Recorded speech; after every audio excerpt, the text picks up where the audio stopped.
I was worried if my mom talked about leaving money because they don't have a big house. Surprise. I didn't think she'd give Monica a gift before leaving. Maybe Mom wanted to show love to Monica her own way. While talking with my husband Arthur, I opened a gift from my mother-in-law meant for our daughter. I wondered what it could be. When I saw what was inside, I got really mad and threw it away. Arthur, changing nearby, was shocked to find it in the trash. "Mary, what are you doing?" "Mom got a gift for Monica," Arthur scolded, unaware. "Did you see what's inside? You'd want to throw it away too," I exclaimed.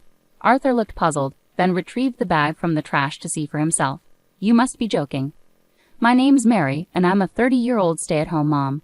Arthur and I have been married for 3 years. I used to work, but after our daughter Monica was born last year, I quit my job. We both love our daughter dearly, and being a family of 3 brings us so much happiness. I wish this warm time could last forever. But things have changed. One concern I have is my relationship with my mother-in-law. At first, she seemed really kind. She accepted our marriage easily when we told her about it. Even though we didn't visit her often, whenever we did, she treated me well, and I thought we had a good relationship. Things started to shift about a year after we got married. Sadly, my father-in-law passed away from an illness. My mother-in-law was deeply saddened because she loved him very much. She was very low, and Arthur didn't seem to know how to comfort her. As she slowly started to feel better, which relieved both Arthur and me, she began treating me harshly. It seemed like after losing her husband, she realized her only source of affection was her son. She started being cold towards me, perhaps feeling jealous that I had taken her son away from her. She also took pride in the family property and lineage passed down from her late father-in-law. Once she directly told me, "Don't assume you'll inherit this house easily." Even though the property was valuable, it originally belonged to her husband's family, so logically it would pass down to Arthur, not me. But after becoming distant, my mother-in-law began treating me like a nuisance and started tormenting me. "Mary, when will you have a baby? It's your responsibility to give birth to an heir. If you can't do that, you'll have to leave Arthur." This became her attitude towards me. Every time we met, she pressured me about having a baby. I gave birth to a child last year, which was a surprise considering the stress I was under. However, my mother-in-law wasn't satisfied that our child was a daughter. She simply said, "Well then, next year," as if it were expected. Having children in consecutive years is difficult. Also, Arthur and I hadn't even discussed having a second child yet. When I mentioned this, my mother-in-law insisted, "What are you talking about? Your duty is to give birth to a male heir, no matter how many children it takes." She keeps repeating the same things so much that it's shocking. It's like she's stuck on a loop, saying the exact same phrases over and over again. Sometimes I wonder if she's like an iRobot programmed to only say those things. In today's world, her obsession with having a male heir is incredibly outdated and absurd. I wish she would let go of these old-fashioned ideas and appreciate her granddaughter, Monica, who is here now. Every time I see her, it just disgusts me more. But when she's around my husband, her son, she puts on a different face. She acts like she's understanding and kind towards me. The contrast between how she acts when it's just the 2 of us and when my husband is there is so stark. It's like she's 2 different people. I almost want to take pictures and compare them.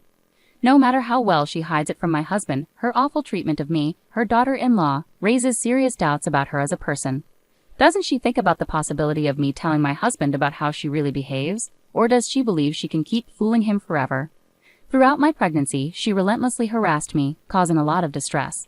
Whenever my husband wasn't around, she would approach me and say things like, "You understand, right? If it's not a boy, I won't forgive you. If it's a girl, you should consider abortion." Hearing those words made me seriously question her humanity. When I objected, saying it was going too far, she responded, "A girl will just get married and leave. It would be a waste of money and time." I remember thinking to myself, this woman is beyond hope. For me, the gender of the baby didn't matter. All I wanted was a healthy child whom I could love unconditionally. My mother-in-law's words caused me a lot of stress. Each time she made these hurtful comments, I would respond vaguely, just trying to endure until the baby was born. When my mother-in-law found out the baby was a girl, her reaction was as awful as I had anticipated. It was then that her true, unpleasant nature, usually hidden from my husband, became evident. "Why did you have a girl? I've told you countless times to have a boy." That was the first thing my mother-in-law said when she visited the hospital and saw her granddaughter. My husband, completely unaware, seemed bewildered by her comment. My mother-in-law often visited our apartment when my husband wasn't around. She used to say, "I'm here to educate you as my daughter-in-law," but it felt more like she came to torment me under the guise of giving advice. Her so-called guidance was filled with sarcastic remarks. She'd say things like, "You really can't cook, can you? Aren't you embarrassed to make such awful food? Poor Arthur, maybe that's why you couldn't have a boy. These criticisms were baseless, but she always found ways to blame my homemaking skills for not giving birth to a son. She criticizes everything, even linking it to the idea of having a boy. My mother-in-law is always finding fault. I feel like everything I do is wrong and she insists I redo it. Her frequent visits with this attitude were really draining. Each time I have to deal with her, I find myself disliking her more and more. I have my own way of doing things around the house, and I'm tired of constantly hearing about having a boy. I wonder if I should have stood up for myself more. But deep down, I sympathize with my mother-in-law, who is grieving the loss of my father-in-law. I held on to a faint hope that she might return to the kind person she used to be. Maybe my optimism made me overlook her behavior. One day, as usual, she came over, complaining about various things, and then started her usual mantra: we should have a boy. She even mentioned a name she had in mind, Thomas. It was getting harder to tolerate her. As these days went by, my daughter's second birthday was approaching. I was busy preparing to make her day special, but then my mother-in-law showed up, as if on cue when my husband was at work. Even on a day meant for celebrating my daughter's birthday, I didn't want her there. Actually, I never do. I paused the birthday preparations, brewed some tea, and entertained her in the living room. Why is she still a girl? My mother-in-law remarked, looking at my daughter. Please stop, I pleaded. Today is my daughter's birthday. I just wish she would leave already. Lately she hasn't been as critical about household chores. I've started to figure out what might please her, but her comments about having a boy and continuing the family line haven't stopped. Are you pregnant yet? There won't be a small age gap anymore, so you should hurry up and have a boy. I've said it many times, but my husband and I aren't desperate to have a child. No one knows what the future holds with having children. We were fortunate to have a daughter shortly after getting married, but there are couples who struggle for years without success. Children don't come just because you want them to. It should be obvious with a little thought. I must have been under a lot of stress. This was the first time I firmly and clearly expressed this to my mother-in-law. When I did, she glared at me angrily. What kind of daughter-in-law am I dealing with here? It's because of your attitude that you haven't had a boy. You're influencing Arthur too, aren't you? Of course you are. Otherwise, Arthur would want a boy just like me. I was stunned. Arguing with my mother-in-law seemed pointless. I've told you many times you're useless until you have a boy. I couldn't let her continue to disrespect me like this anymore. Enough is enough. My husband has never spoken to me like that. We've built a happy family with our daughter. It's you who's disrupting that. If you plan to tear apart my family, don't come back to this house. I finally said it all, releasing my pent-up frustrations.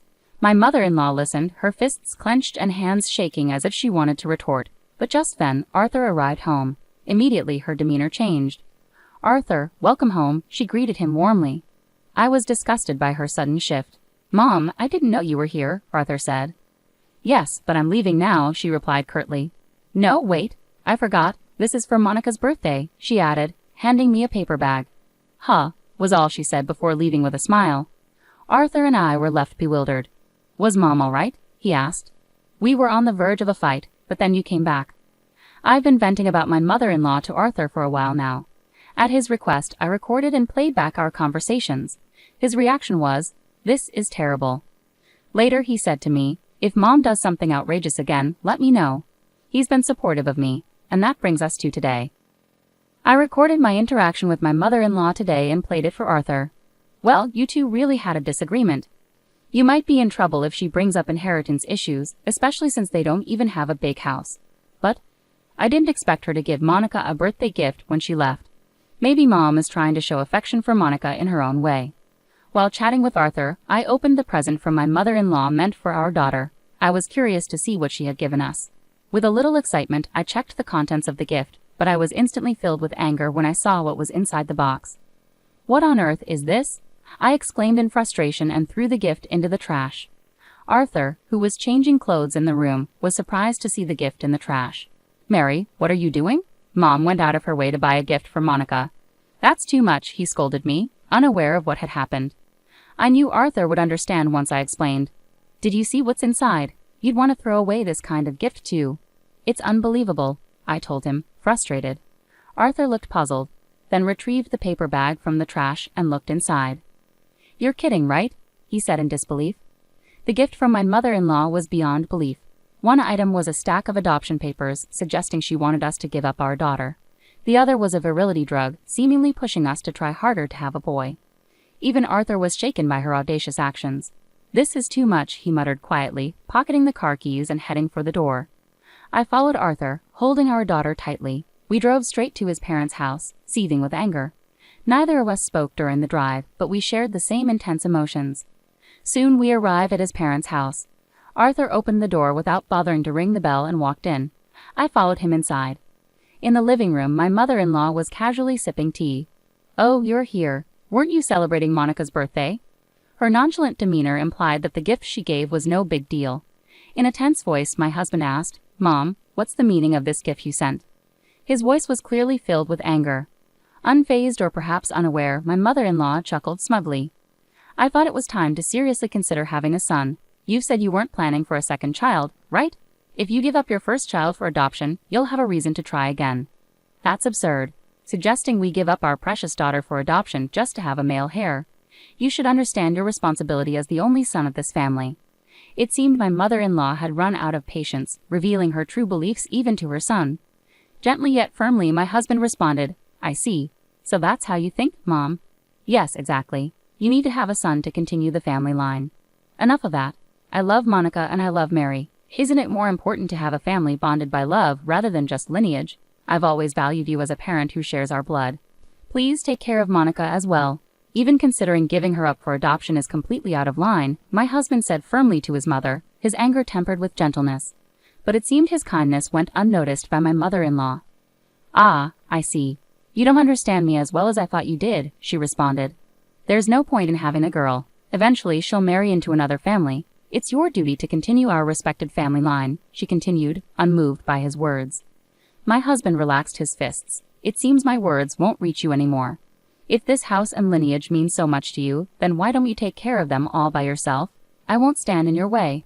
My mother-in-law tilted her head in confusion. "What are you talking about? You're the only son of this family. Naturally, you will inherit this house and land and become the head of the family." My husband smiled slightly and said to her, "No, I refuse. I'm cutting ties with you and becoming part of Mary's family." "What?" My mother-in-law was taken aback by my husband's unexpected declaration of adoption. That's unacceptable. You have to inherit this house and have a son," she protested. "I'm tired of all of that. I can't forgive you anymore. You've crossed a line. You've gone too far," he replied firmly. "Reflect on your actions alone." "Arthur, wait." My mother-in-law bowed her head and tried to cling to my husband's leg. He gently shook off her hand, and we left her house together. Later, we explained everything to my parents, and my husband officially became an adopted son of my family. From that point on, my mother-in-law was no longer a part of our lives. According to what my husband heard through a relative, my mother-in-law was bedridden due to the shock of being abandoned by her only son. Despite this, I feel no pity or sympathy for her. She brought so much turmoil into our lives with her selfish actions. Afterward, my husband, our daughter, and I moved into a newly purchased home. Part of the reason was to avoid any further intrusion from my mother-in-law, but also because it felt like the right time for us to have our own place. Now the three of us live happily together in our beautiful new home. I'm grateful that my husband prioritized our family. Whatever challenges the future may bring, I know we'll face them together and continue to enjoy our daily lives.